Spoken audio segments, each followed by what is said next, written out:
Bonjour. Retour du journal anonyme pour cause de débats enflammant l'information. Comme tout journaliste doué d'une conscience collective éditoriale, je vais endosser le rôle de critique de documentaire, un nouveau métier très à la mode que l'effroyable documentaire Hold Up a fait naître au sein de la profession. Tout d'abord, je veux dénoncer l'horrible complot qui vise à nous faire croire que le pangolin ne serait pas l'unique responsable de ce désastre. Je parle du Covid, bien sûr. En effet, qu'est-ce que c'est que ce documentaire qui emploie de la musique inquiétante? Est-il lui-même inquiet au point de ne pas voir la vérité qui s'étale devant son œil comploteur?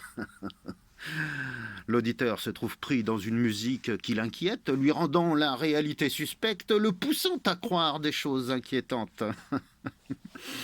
C'est de la manipulation mentale, je n'ai pas d'autre terme pour qualifier cela. Et ce n'est tout simplement pas éthique. Quel serait le monde si nos médias usaient d'artifices tels que cela pour nous influencer? What is the question? Bon, il faut remettre les choses dans leur contexte naturel. Les journalistes expliquent ce que les comploteurs remettent en cause pour désinformer. C'est aussi simple que cela, l'ordre que l'on doit suivre. Mais alors, que de complotisme est développé par ce documentaire frauduleux? Tout ceci est bien normal quand on fait un documentaire sans donner un avis contradictoire. Mais où allons-nous, bordel? Et oui, ce documentaire a un avis et ne défend pas l'avis inverse. Depuis quand, dans un documentaire, on ne donne pas l'avis contraire de ce que l'on veut défendre? Il ne doute de rien.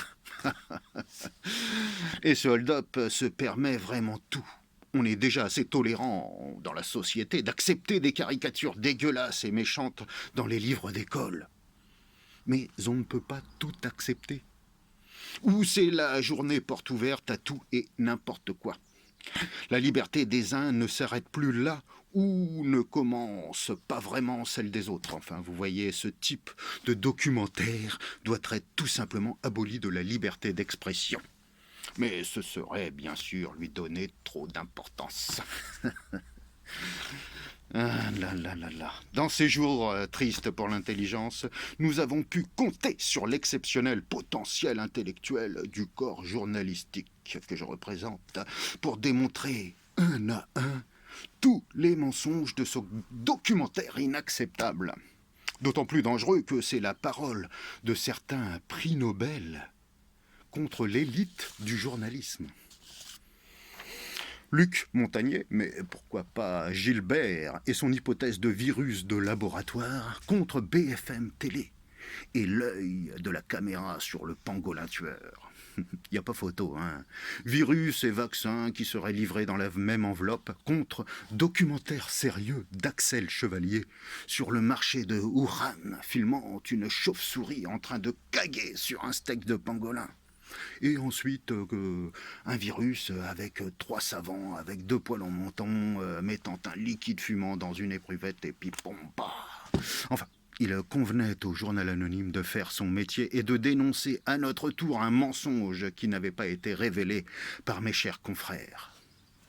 Eh oui, d'après Hold Up, le PDG de Doxissimo se prendrait pour Dieu. Non mais, allô, on aura tout entendu de la part de ce documentaire. Il faut bien prendre conscience du mensonge et savoir relativiser.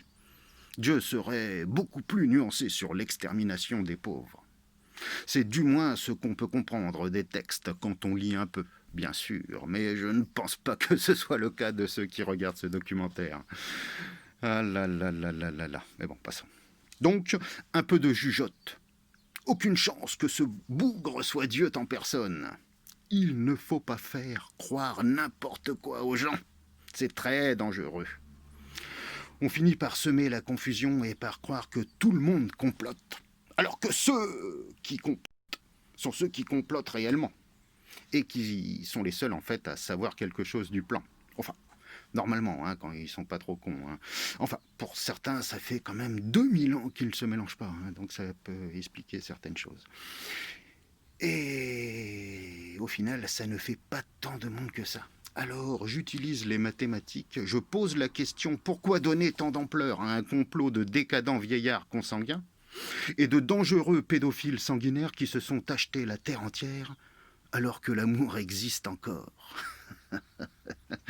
Vous êtes surprenant. Je vois d'ici tous les gilets jaunes qui sont jaloux que certains gagnent beaucoup d'argent. Mais reprenez-vous et continuez à vivre masqué.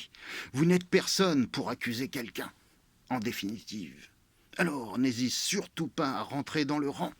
Il y aura du chocolat chaud et des vêtements secs. Bon, voilà, je vous quitte en attirant votre attention sur ce que n'est pas un documentaire complotiste. C'est ce que le journal anonyme vient de vous proposer. Un reportage plein de contradictions qui n'oublie jamais de donner un avis contraire pour éclaircir sa pensée. Amis des lettres, donc des journalistes, bonsoir.